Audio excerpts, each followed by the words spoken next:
Hair transplant किसने करना चाहिए? परमानेंट और लास्टिंग रिजल्ट्स लाने हैं तो डेफिनेटली हेयर ट्रांसप्लांट एक ऐसी चीज है जो हम कर सकते हैं। आपने एक बार हेयर ट्रांसप्लांट किया, वो रिजल्ट्स लॉन्ग टर्म दिखने वाले हैं।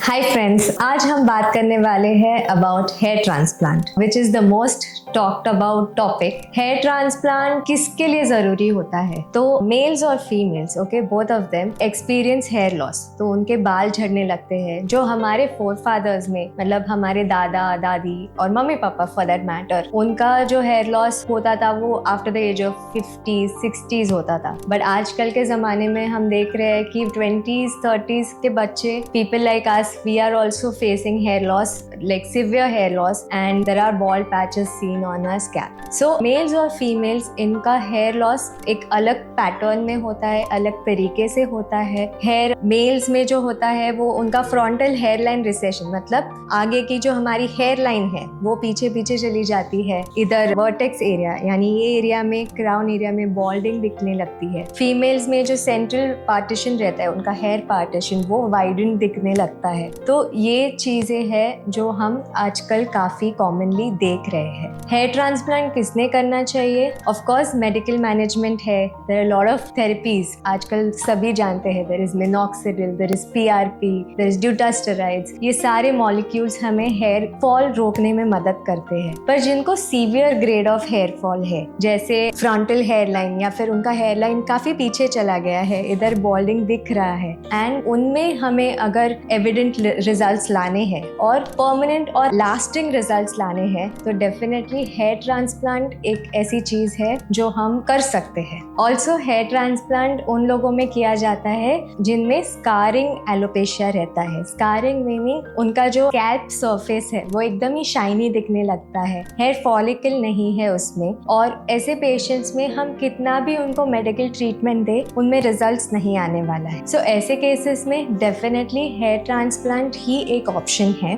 लोगों को जब सीवियर एलोपेशिया भी नहीं हो, मतलब मेल और फीमेल्स में एकदम एंड स्टेज तक भी नहीं, बट अगर मुझे लगता है कि मेरे बाल थोड़े पीछे गए, मुझे अच्छा लुक चाहिए, मुझे मेरी नेचुरल हेयरलाइन चाहिए, जैसे एक्टर्स लोग भी करते हैं, तो ऐसे केसेस में सिर्फ हम फ्रंटल हेयरलाइन देने के लिए भी, अच्छा हेयरलाइन देने के लिए भी हेयर ट्रांसप्लांट करते हैं। हेयर ट्रांसप्लांट क्यों करते हैं? Now what is the basis of hair transplant? जैसे आप देखते हो, अगर आपने किसी को देखा होगा, जब मेल्स स्पेशली उनके बाल चले जाते हैं तो they lose all of their hair from here, but उनका जो ये एरिया है, पीछे का पार्ट, जो ऑक्सिपिटल पार्ट हम बोलते हैं, उधर के बाल बच जाते हैं। तो वो क्यों बचते हैं? Because one of the most important cause of hair fall is your hormone, that is the testosterone. अब इधर के बाल, they are not very receptive to that hormone, so उधर के बाल बच जाते हैं। तो हेयर ट्रांसप्लांट का बेसिस वही है, हम आपके इधर के बाल निकाल के इधर ट्रांसप्लांट करते हैं ताकि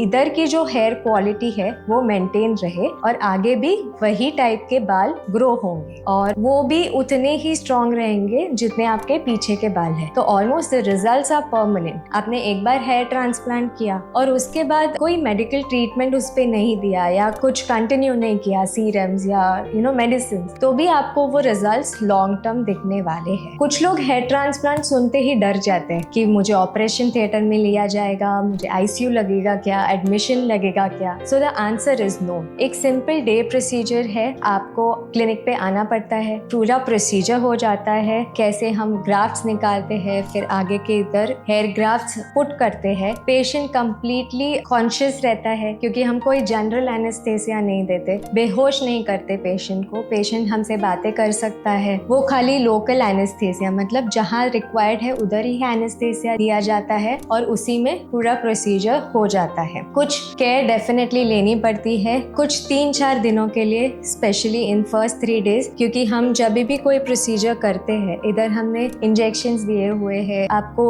इधर स्वेलिंग थोड़ा बहुत आ सकता है, थोड़ा बहुत हेड हैवीनेस लग सकता है, पर वो पूरा सेटल हो जाता है। आप काम पे तुरंत ही 2nd 3rd डे से भी जा सकते हो without any doubt. Of course you have to wear a hair cap, जो सर्जिकल कैप है, क्योंकि हमने जो काम किया है उसकी मेहनत बनी रहनी चाहिए और 10 डे तक वो स्प्रे और जो भी है वो केयर लेनी पड़ती है. After 10 day your hair are completely like how any other hair on your scalp is. तो वो कंप्लीट अपटेक हो जाता है and there is no extra care which you have to take. What we prefer is to shave the scalp completely, especially for males. For females, we definitely avoid that. We do a long hair transplant. Also in males, we can do a long hair transplant. What do you mean by long hair transplant? तो उनमें पूरा शेव करने की जरूरत नहीं है. हम ऊपर ऊपर के बाल बचा के बीच बीच के ग्राफ्ट्स लेते हैं, बट उसमें दिक्कत ये हो जाती है कि हम मैक्सिमम रिजल्ट्स नहीं दे पाएंगे. So for males we always prefer कि आप कंप्लीटली शेवन हेयर ट्रांसप्लांट करें for maximum benefits and maximum results. तो एक बार आपकी प्रोसीजर हो गई, you have finished your 10 days and routine आपका चालू हो गया. So what will happen in first and second month is hair shedding. जो हमने डाले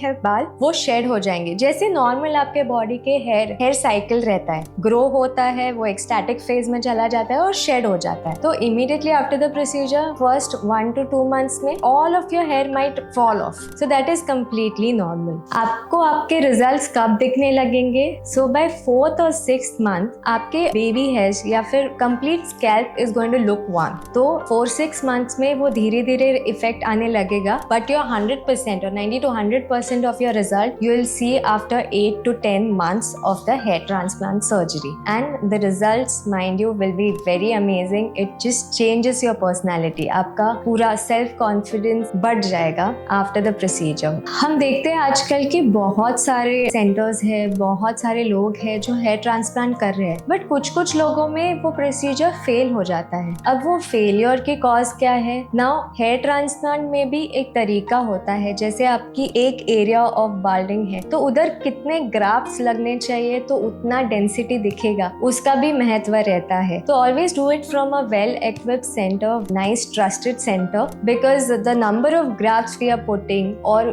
हम कैसे उनको लगा रहे, पास कितना लगा रहे, कितना मैक्सिमम डेंसिटी दे पाएंगे, उसके ऊपर डिपेंड करेगा कि आपका रिजल्ट क्या आता है. और ऑल्सो जब हम हेयर ट्रांसप्लांट करते हैं तो what we are doing is इधर के बाल जो है हम पूरा उसको रूट से निकालते हैं और आगे ट्रांसप्लांट करते हैं. तो जो निकालने का तरीका है अगर वो सही नहीं है, उसमें अगर आपका रूट ट्रांसेक्ट हो रहा है, मतलब जो आपको बाद में जो आपका बाल ग्रो करने का जो महत्वपूर्ण उसमें बाल एरिया या तो stem cell, the regenerative cell, अगर वही कट रहे हैं और वही आगे लगाए जा रहे हैं तो मे बी आप में वो रिजल्ट्स नहीं आएगा. तो ये सारी चीजें हैं जिनका ध्यान देना चाहिए और ट्रस्टेड सेंटर, ऑथेंटिक सेंटर से ही हेयर ट्रांसप्लांट करना चाहिए. हेयर ट्रांसप्लांट के बारे में जब भी हम सोचते हैं तो पहली बात आती है मन में कि उसका कॉस्ट क्या होगा. सो कॉस्ट डिपेंड करता है आप कौन से सेंटर से करवा रहे हो, आपको कितने ग्राफ्ट्स की रिक्वायरमेंट है, आपको सिर्फ फ्रंटल हेयरलाइन चाहिए, आपको पूरा बॉल्डिंग है, कितने डेज का सेशन रहेगा. जैसे हमें अगर 5-6,000 डेंसिटी देना है अगर बालों का, तो we might require 2 to 3 days session. So it really varies